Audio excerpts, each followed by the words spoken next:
وأحسن منك لم تر قط عيني وأجمل منك لم تلد النساء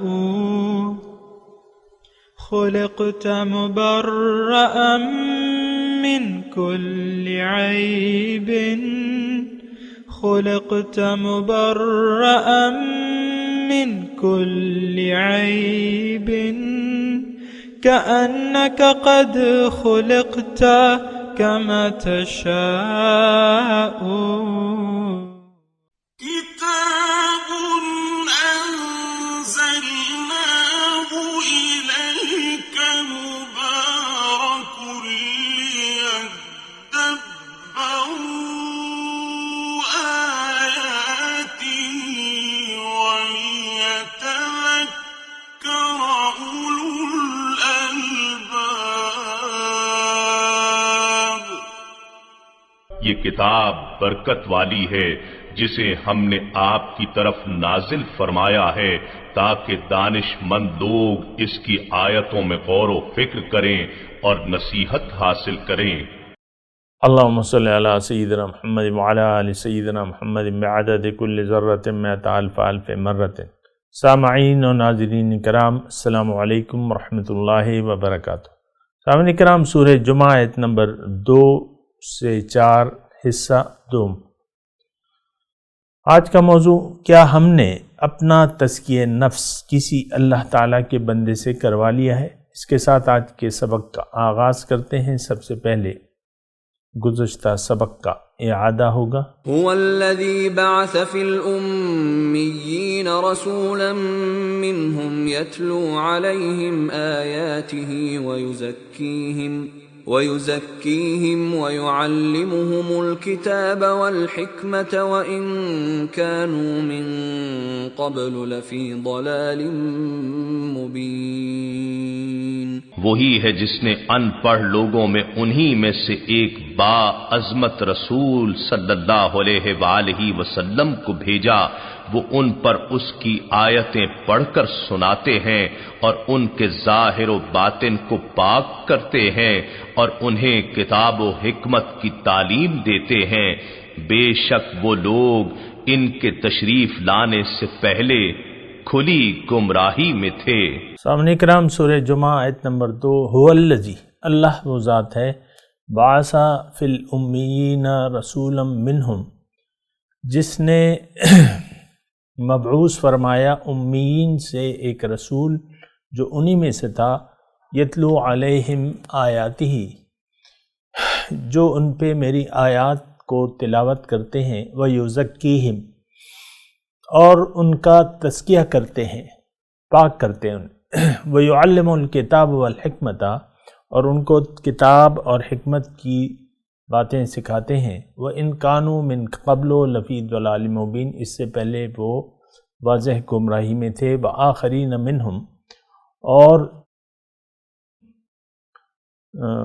دوسرے لوگوں کو بھی، وَآخَرِينَ مِنْهُمْ، جو ان میں سے دوسرے لوگ ہیں، یعنی ان کے علاوہ، ان کے بعد، لَمَّا يَلْحَقُوا بِهِمْ، جو ان سے نہیں ملے، ان کی طرف بھی ان رسول کو بھجوایا ہے اس ذات نے۔ وَهُوَ الْعَزِيزُ الْحَكِيمُ، اور وہ زبردست اور حکمت والا ہے۔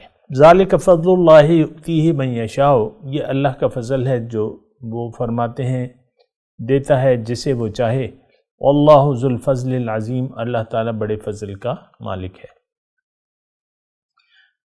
سامعین کرام، ہمارے لیے اس آیت میں بہت بڑا مضمون ہے کہ رسول سے ایک تو اس آیت میں آپ کو یعنی نوٹ کرنا چاہیے کہ جو ڈیوٹیاں ہیں رسول کی، جو فرائض منصبی ہیں، وہ اس آیت میں بیان ہو رہے ہیں۔ اور اس میں دوسرا مضمون یہ ہے کہ رسول کی ذات جو ہے وہ ہماری کامیابی کے لیے آئی ہے۔ ہمارا استاد، ہمارے یعنی استاد ہیں، ٹیچر ہیں، اور ہمیں وہ باتیں بتاتے ہیں جو ہماری کامیابی میں ہماری مدد کرتی ہیں، یا جس کے ذریعے ہم اپنی کامیابی کو حاصل کر سکتے ہیں یا اپنی زندگی کی معراج کو پا سکتے ہیں۔ یہ بات ذرا نوٹ کر لیں۔ لہٰذا جو 4 یہ فرائض منصبی رسول کے بیان ہو رہے ہیں، دیکھیں اس میں ایک نقطہ یہ بھی ہے کہ ہم دیکھیں کہ آیا ہم یعنی وہ جو رسول کے فرائض منصبی تھے جو ہمارے کامیابی کے لیے اللہ تعالیٰ نے انہیں ان کی ڈیوٹی عطا فرمائی تھی، آیا ان نکات کی طرف ہماری توجہ ہے یا نہیں ہے، یہ بھی ہم نے دیکھنا ہوگا۔ آیا ہم کتاب کی تلاوت سیکھ چکے ہیں؟ آیا ہم رسول سے یا نائب رسول سے کتاب کی تعلیم حاصل کر رہے ہیں؟ دیکھیں یہ وہ باتیں ہیں، میں نے اس کا تمہید نہیں بیان کی، اور تمہیدی طور پہ یہ مضمون بہت زیادہ اہم ہے۔ دیکھیں ہم نے دنیا میں آئے ہیں لیکن دنیا کے لیے نہیں آئے ہیں۔ ایک بات تو یہ آپ کے ذہن میں بالکل پکی ہونی چاہیے کہ دنیا میں تو آئے ہیں لیکن دنیا کے لیے، دنیا مقصود نہیں ہے۔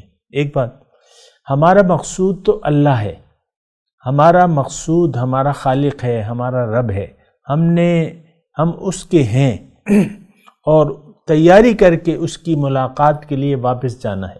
وہ ہمیں اپنی ملاقات کے شرف سے مشرف کرنا چاہتا ہے، وہ ہمیں اپنا دیدار عطا کرنا چاہتا ہے، وہ اپنا قرب ہمیں عطا کرنا چاہتا ہے۔ سبحان اللہ، یہ کافی بڑی باتیں ہیں۔ دیکھیں ملاقات اور تقرب اور دیدار اور معرفت، یہ بھی ایک بہت بڑی نعمت ہے۔ یہ 3-4 چیزیں ہیں، یہ اللہ تعالی ہمیں دینا چاہتا ہے، یعنی ان نعمتوں سے سرفراز فرمانا چاہتا ہے۔ اب دنیا میں آ کے ہمارا رویہ یہ ہونا چاہیے کہ ہمیں انہی نکات کی طرف توجہ کرنی چاہیے جس کے لیے رسول کریم تشریف لائے ہمارے پاس، یعنی حضور صلی اللہ علیہ وسلم محمد رسول اللہ، اور بلکہ تمام انبیاء کرام کا آمد کا مقصد یہی تھا۔ یہ آپ کے ذہن میں بالکل کلیئر ہونا چاہیے۔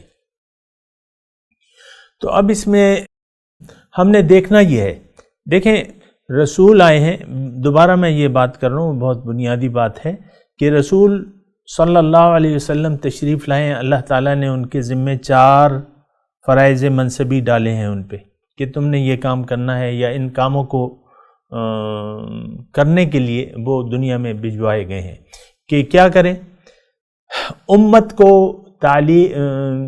کتاب کی تلاوت کریں، یعنی وہ کلام الہی من وعن ان تک پہنچا دیں، اور دوسرے یہ کہ کتاب کی پھر تعلیم دیں ان کو۔ تیسرا جو ہے تزکیہ نفوس، یہ ان کی ڈیوٹی ہے، یعنی تزکیہ۔ پھر حکمت اور دانائی کی باتیں، یعنی ظاہر ہے کہ جو ایسے نبی کی محفل بیٹھتے ہیں، ظاہر ہے کہ نبی جو ہے وہ ان کی جو تمام باتیں ہیں وہ دانائی کی باتیں ہوتی ہیں، آخرت کی طرف متوجہ کرنے والی ہوتی ہیں اور دانائی کی باتیں ہوتی ہیں۔ تو یہ ساری باتیں، اچھا اب میں آپ کو یہ کہہ رہا ہوں کہ یہ 4 جو فرائض منصبی ہیں، یہ یا تو یعنی بنیادی ذمہ داری تو رسول کی ہے، اور اس کے بعد جو ہے یہ ڈیوٹی جو ہے وہ نائبین رسول فرمائیں گے، جو بھی رسول کے نائبین ہیں جن کا سلسلہ جو ہے تا قیامت جاری رہے گا۔ اور لیکن میں آپ کو زیادہ الجھن میں نہیں ڈالتا، اور میں آپ کو یہ کہہ رہا ہوں کہ دیکھیں یہ 4 کام آپ نے کرنے ہیں۔ اللہ کے کلام کی تلاوت، یعنی اللہ کے کلام کی تلاوت بھی کرنی ہے عمل کرنے کے لیے، یعنی کتاب ہدایت کے طور پہ تلاوت کتاب۔ پھر آپ نے اپنے نفس کا تزکیہ بھی کرانا ہے، نبی سے یا نائب نبی سے۔ پھر آپ نے کتاب کی جو تعلیم ہے، یعنی کتاب کی جو باطنی روح کے مطابق اس کو پڑھنا ہے اور اس کو سیکھنا ہے کہ اس کے اصل یعنی روحانی پہلو کیا ہے۔ یعنی روحانی پہلو سے میرا مطلب یہ ہے کہ جو اس کی اصل غرض و غایت ہے وہ آپ نے سیکھنی ہے، وہ بھی نبی یا نائب نبی سے۔ پھر حکمت اور دانائی کی باتیں، پھر اپنا تزکیہ نفس بھی کرنا ہے۔ یہ ساری باتیں نہایت اہم ہیں۔ اب دیکھیں ہمیں اپنے آپ کا اندازہ لگانا ہوگا، ہمیں اس ترازو میں اپنے آپ کو تولنا ہوگا کہ جو نبی کے فرائض ہیں آیا وہ ہم نے اپنے لیے ضروری سمجھے ہیں کہ نہیں سمجھے۔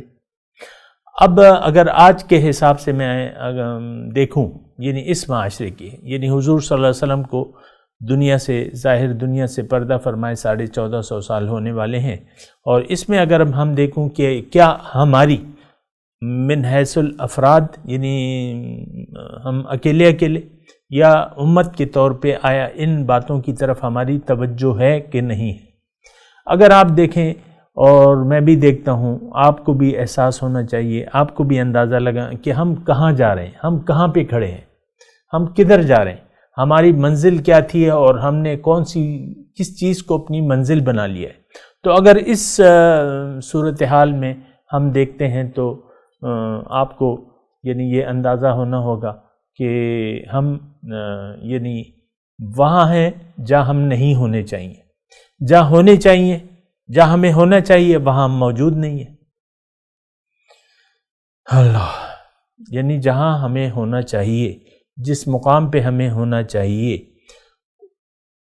اس مقام پہ نہیں ہے، بلکہ اس مقام پہ ہیں جہاں ہمیں نہیں ہونا چاہیے۔ ہم کس مقام پہ ہیں؟ وہ طالبان دنیا کے مقام پہ ہے۔ ہم سب تقریباً جو ہے وہ دنیا کے اغراض ہمارے سینوں میں چھپی ہوئی ہیں۔ دنیا ہی ہمارا مقصود، محبوب اور مطلوب بن چکا ہے، لیکن یہ تو ہمارا کام ہی نہیں تھا۔ دنیا تو اللہ تعالیٰ نے ہمارے لیے یعنی وہ اللہ تعالیٰ نے لکھ دی ہے، نحن قسمنا بینہم معیشتہم فی الحیات الدنیا، میں نے ان کی معیشت جو ہے وہ تو تقسیم کر دی ہے۔ تو یہ تقسیم تو اللہ تعالیٰ نے بہت پہلے کر چکی۔ حدیث کے مفہوم کے مطابق کائنات کی تخلیق سے 50,000 سال پہلے ہماری تقدیریں اللہ تعالیٰ نے لکھ دی تھی کہ بھئی فلانا جو ہے وہ اس کو میں اتنا رزق دوں گا، فلانے کو اس سے زیادہ دوں گا، یا فلانے کو یعنی بہت کم دوں گا، فلانے کو بہت زیادہ دوں گا۔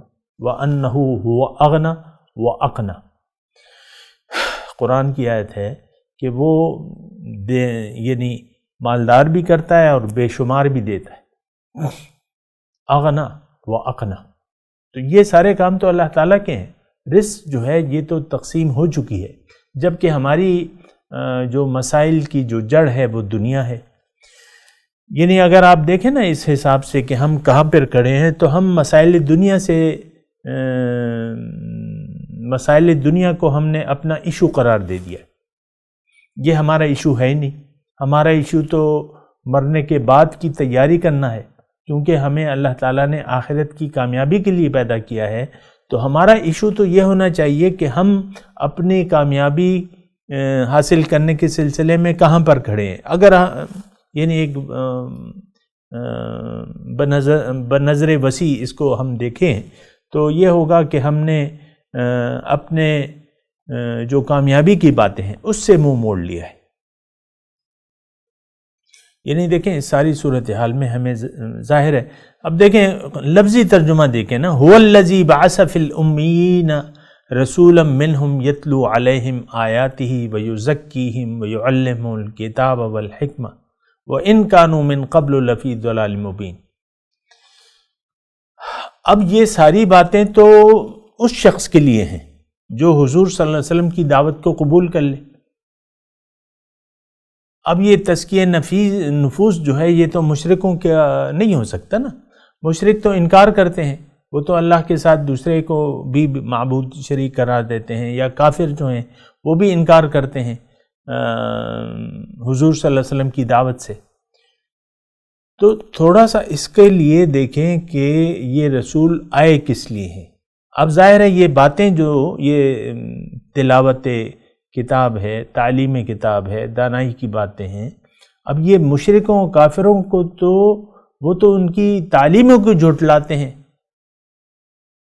تو ان کو کیسے یہ باتیں بتائیں گے، دانائی کی باتیں؟ وہ تو بات سننے کے لیے بھی تیار نہیں ہے۔ انک لا تسمع الموتى ولا تسمع الصم الدعاء اذا ولوا مدبرین، ایسے آیت ہے کہ آپ مردوں کو تو نہیں سنا سکتے، اور جو منہ پھیر کے آپ کی طرف سے چلے جائیں تو ان کو بھی آپ کوئی آواز نہیں سنا سکتے۔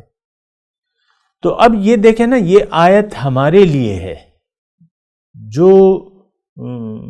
لوگ، کہ ہمارے لیے مطلب جو لوگ حضور صلی اللہ علیہ وسلم کی دعوت اللہ کو قبول کر لیتے ہیں، اللہ تعالیٰ کو اپنی منزل بنا لیتے ہیں، اب ان کے لیے ضروری ہے کہ ان پہ تلاوت کتاب کی جائے، اب ان کے لیے ضرورت ہے کہ ان کو تعلیم کتاب دی جائے، اب ان کے تزکیہ نفس کی ضرورت ہے، اب ان کو حکمت کی باتیں بتانے کی ضرورت ہے، دانائی کی باتیں بتانے کی ضرورت ہے۔ تو ایک بات تو یہ ہے سامنے کرام، افسوس سے یہ کہنا پڑتا ہے، میں جو مطلب مضمون بیان کر رہا ہوں تو یہ ایسا لگتا ہے کہ میرے مخاطب پتہ نہیں کون لوگ ہیں، یعنی یہ بھی تو افسوس ہوتا ہے نا کہ کوئی شخص، یعنی تزکیہ نفس تو ہمارے جو ایشوز ہیں اس میں تو شامل ہی نہیں ہے، سارا دل جو ہے وہ خواہشات نفسانی اور دنیا کے خیالات سے بھرا ہوا ہے۔ تو اس صورت میں اور پھر ہم اپنے تزکیے کی طرف متوجہ بھی نہیں ہیں کہ ہمارا تزکیہ نفس ہو جائے اور رسول یا نائب رسول جو ہے ہمارا تزکیہ نفس پر باندھے یا اس بارے میں ہم مخلص ہو جائیں، ایسی بات تو نہیں ہے۔ پھر ان کی محفل میں اگر کوئی آگے بیٹھتا بھی ہے اللہ والوں کی تو وہ دنیاوی خواہشات لے کے آ جاتا ہے کہ میرے یہ مسئلہ ہے، میرے یہ مسئلہ ہے، دنیاوی مسائل لے کے آ جاتا ہے، میرا اولاد نہیں ہو رہی، میرے کاروبار میں برکت کے لیے دعا فرما دیں، یا مجھے کوئی تعویذ دے دیں کہ خدا جو ہے مجھے برکت دے کاروبار میں، میاں بیوی کے جھگڑے ہیں، میرا خاوند ایسا ہے، میرا خاوند ویسا ہے، بس اس میں ہم لگے رہتے ہیں۔ تو یہ اس لیے تو رسول نہیں آئے، کہ رسول کے آنے کا مقصد تو یہ ہے جو ان آیات پہ بیان ہو رہا ہے، هو الذی بعث فی الامیین رسولا منہم یتلو علیہم آیاتی۔ میں آپ سے صرف اتنی گزارش کر رہا ہوں کہ آپ رسول کے فرائض منصبی سے واقف تو ہوں، لیکن اس کے ساتھ ساتھ آپ یہ دیکھیں کیا ہم بھی ان موضوعات کے ساتھ نبی کی تعلیمات کی طرف متوجہ ہوتے ہیں کہ نہیں ہوتے۔ اب اس میں ایک نقطہ اور میں آپ کو بیان کر دوں جو کہ میں مسلسل کر رہا ہوں، وہ نائب رسول کی ضرورت کا احساس ہے۔ آج ہمیں نائب رسول کی کوئی ضرورت ہی محسوس نہیں ہوتی۔ اس کی کیا وجہ ہے؟ عام طور پہ اس کی وجہ یہ ہے کہ ہمیں جو منزل، جو دعوت تھی حضور صلی اللہ علیہ وسلم کی، وہ دعوت کو ہم قبول کرنے کے لیے تیار نہیں ہیں، اللہ تعالیٰ کو اپنی منزل بنانے کے لیے تیار نہیں ہیں، دنیا کی زندگی آخرت کی کامیابی کے لیے ہم گزارنے کے لیے تیار نہیں ہیں۔ ہمارے تو اپنے یہ مسائل ہیں جو ہمارے ارد گرد ہیں، میری بیماری لگی ہوئی ہے، میرا بچہ بیمار ہے، میں خود بیمار ہوں، بیوی بیمار ہے، شوہر بیمار ہے، اور میرے رزق میں برکت چاہیے، ہمیں ہمارا ایک گھر ہے چھوٹا سا، بڑا سا گھر چاہیے، اور پیسوں کی فراوانی ہونی چاہیے، یہ ہمارے مسئلے ہیں۔ آپ دیکھیں نا، اور کیا مسئلہ ہے ہمارا، یہ بھی تو آپ نے دیکھنا ہوگا نا، ہمارا مسئلہ آخر کیا ہے؟ ہمارے مسائل تو بس یہ سارے دنیا ہی کے مسائل ہیں۔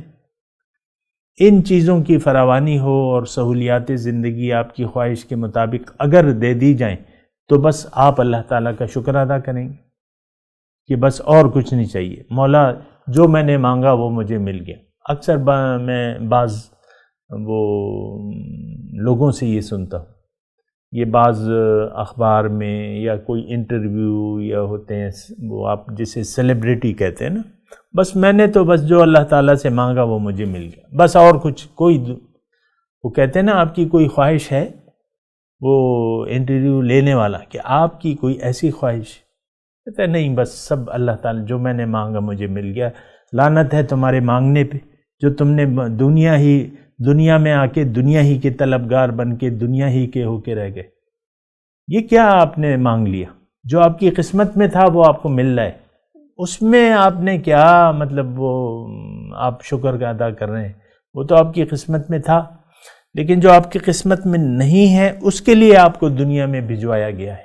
یہ بات نوٹ کر لیں، جو ہماری قسمت میں نہیں ہے نا، اسے حاصل کرنے کے لیے ہمیں اللہ تعالیٰ نے بھجوایا ہے، پھر اس کی طرف دعوت دی ہے، پھر اس کا حاصل کرنے کا طریقہ بھی بتایا ہے، اس کے لیے قرآن نازل کیا ہے، اس کے لیے ایک پریکٹیکل ہستی آپ کے لیے بھجوائی ہے اور کہا ہے کہ وَلَكُمْ فِي رَسُولِ اللَّهِ أُسْوَةٌ حَسَنَةٌ لِمَنْ كَانَ يَرْجُو اللَّهَ وَالْيَوْمَ الْآخِرَ وَذَكَرَ اللَّهَ كَثِيرًا۔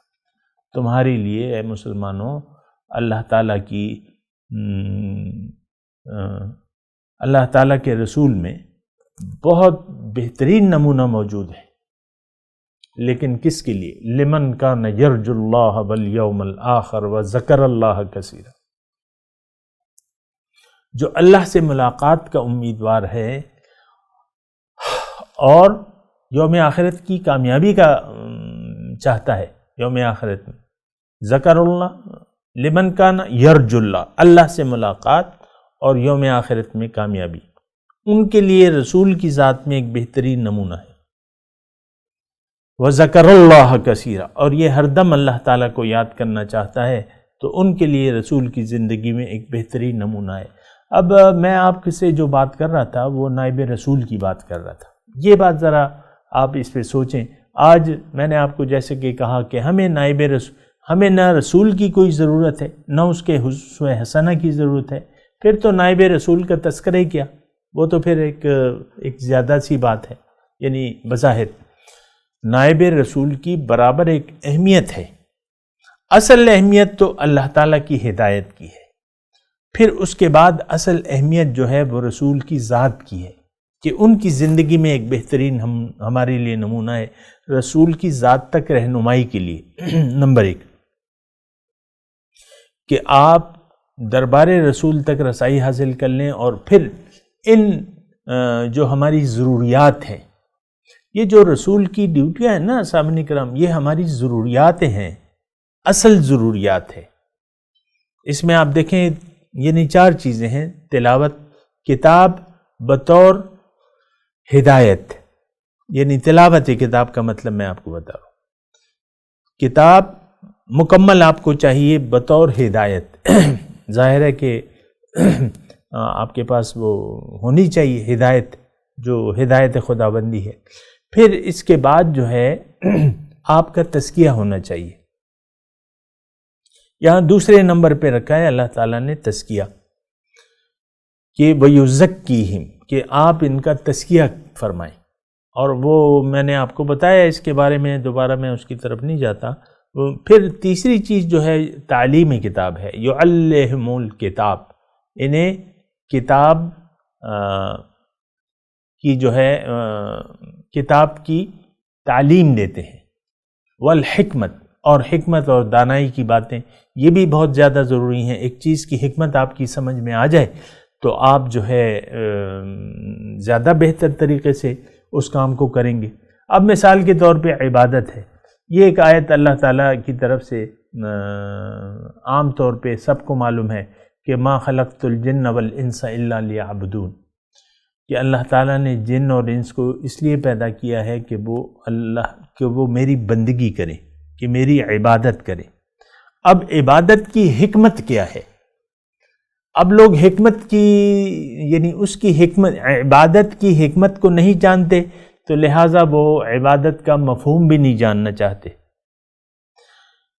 حکمت دیکھیں، حکمت اگر آپ کی سمجھ میں آ جائے ایک چیز کی، تو پھر یہ ہے کہ آپ کو اس کی ضرورت بھی محسوس ہوگی، اس چیز کی پھر ضرورت محسوس ہوگی، پھر اس کا فائدہ آپ کو نظر آئے گا، پھر آپ اس کو فالو کریں گے۔ اللہ کی بندگی کی حکمت ہی ہمیں نہیں معلوم، بس وہ ظاہری الفاظ ہیں۔ اصل میں بنیادی طور پہ تو بات یہ ہے کہ جو سچی بات ہے کہ ہم اللہ کی، رسول کی جو احکامات ہیں، جو باتیں ہیں، ان کو ہم سننے کے لیے دل کے کانوں سے تیار ہی نہیں ہیں۔ اصل ایک بات یہ ہے، اس کی وجہ کیا ہے کہ ہم نے دنیا کی زندگی کو اصل سمجھ کے اپنی زندگی کو وقف کر دیا ہے دنیا ہی کے لیے۔ تو اس صورت میں تو آپ کو پھر جو بھی کہا جائے گا بس آپ اس کو سرسری طور پہ سن لیں گے اور بس بات ختم ہو جائے گی۔ اب یہ ایک بات جو ہے، جو آیت میں نے آپ کے سامنے تلاوت کی کہ ما خلقت الجن والانس الا لیعبدون، اب اس میں لوگ حکمت کو جانتے نہیں ہیں تو مغالطے کا شکار ہو جاتے ہیں کہ بس عبادت مقصود ہے. اب عبادت یار ہمارے پاس کہاں عبادت کے لیے وقت ہے. ہم اپنے بچوں کے لیے روزی کمائیں کہ عبادت کرنے میں لگے. یعنی عبادت کا آپ مفہوم ہی نہیں سمجھے. پھر آپ نے اس سے نتائج اخذ کر لیے کہ ہمارے پاس یہ تو عبادت نیک لوگوں کا کام ہے، ہم تو گناہ گار لوگ ہیں، ہم تو عبادت کیسے، ہمارے پاس تو ذکر و تسبیح کے لیے وقت ہی نہیں ہے، ہم کیسے اللہ تعالیٰ کی. تو پھر آپ اس طریقے سے عبادت سے جان چھڑا لیتے ہیں، جبکہ عبادت کا یہ مفہوم تو نہیں ہے جو آپ نے لیا ہے کہ ذکر و تسبیح اور نماز و روزہ، یعنی اس تک محدود تو نہیں ہے عبادت. بہرحال وہ ایک الگ موضوع ہے، اس پہ میں نے بات کی بھی ہے اگر کسی نے سنی ہو. لیکن میں آپ کو یہ کہہ رہا ہوں کہ ہم ایک چیز کی حکمت کو جاننے کی کوشش نہیں کرتے اور پھر اس کے بارے میں مغالطے کا اور غلط فہمی کا شکار ہو جاتے ہیں، نتیجتاً ہم اس کام سے باز آ جاتے ہیں.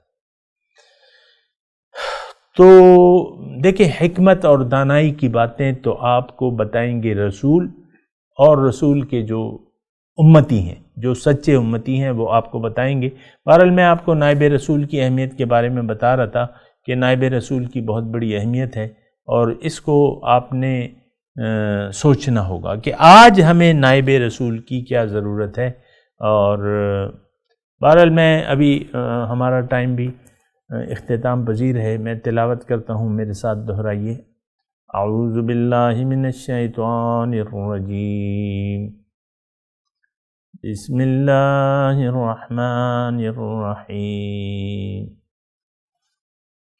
والذی بعث فی الامیین رسولا منہم یتلو علیہم آیاتہ وَيُزَكِّيهِمْ وَيُعَلِّمُهُمُ الْكِتَابَ وَالْحِكْمَةَ وَإِنْ كَانُوا مِنْ قَبْلُ لَفِي ضَلَالٍ مُبِينٍ. وَآخَرِينَ مِنْهُمْ لَمَّا يَلْحَقُوا بِهِمْ وَهُوَ الْعَزِيزُ الْحَكِيمُ. ذَلِكَ فَضْلُ اللَّهِ يُؤْتِيهِ مَن يَشَاءُ وَاللَّهُ ذُو الْفَضْلِ الْعَظِيمِ. ترجمہ سنا دیں. هو الذی بعث فی الامیین رسولا منہم، اللہ وہ ذات ہے جس نے بھجوایا امیین میں رسول انہی میں سے. یتلو علیہم آیاتہ ویزکیہم، جو تلاوت کرتا ہے ان پر اللہ تعالیٰ کی آیات، احکامات. ویزکیہم، اور وہ رسول ان کا تزکیہ بھی فرماتے ہیں. وَيُعَلِّمُهُمُ الْكِتَابَ وَالْحِكْمَةَ، اور انہیں کتاب اور دانائی کی باتیں سکھاتے ہیں. وَإِنْ كَانُوا مِنْ قَبْلُ لَفِي ضَلَالٍ مُبِينٍ، اور اس سے پہلے وہ صریح گمراہی میں تھے. وَآخَرِينَ مِنْهُمْ، اور ان لوگوں کو بھی کے لیے بھی رسول تشریف لائے ہیں جو ان کے علاوہ ہیں. لما یلحقوا بہم، جو ابھی ان سے نہیں ملے، یعنی آنے والے ہیں. وہو العزیز الحکیم، اور وہ غالب اور دانائی والا ہے. ذالک فضل اللہ، یہ اللہ کا فضل ہے. یؤتیہ من یشاء، دیتا ہے جسے چاہتا ہے. واللہ ذو الفضل العظیم، اور اللہ بڑے فضل کا مالک ہے. اب ان آیت کی تلاوت اور ترجمہ. هو الذي بعث في الأميين رسولا منهم يتلو عليهم آياته ويزكيهم ويعلمهم الكتاب والحكمة وإن كانوا من قبل لفي ضلال مبين. It is he who sent among the unlettered a messenger from themselves, reciting his revelations to them, and purifying them, and teaching them the scripture and wisdom, although they were in obvious error before that. وآخرين منهم لما يلحقوا بهم وهو العزيز الحكيم. And others from them who have not yet joined them. He is the glorious, the wise. ذلك فضل الله يؤتيه من يشاء والله ذو الفضل العظيم. That is God's grace, which he grants to whomever he wills. God is possessor of limitless grace. اس کے ساتھ ہی آج کے درس کا وقت اختتام کو پہنچا. انشاءاللہ اگلے درس میں ملاقات ہوگی. وآخر دعوانا ان الحمدللہ رب العالمین. والسلام علیکم ورحمۃ اللہ وبرکاتہ.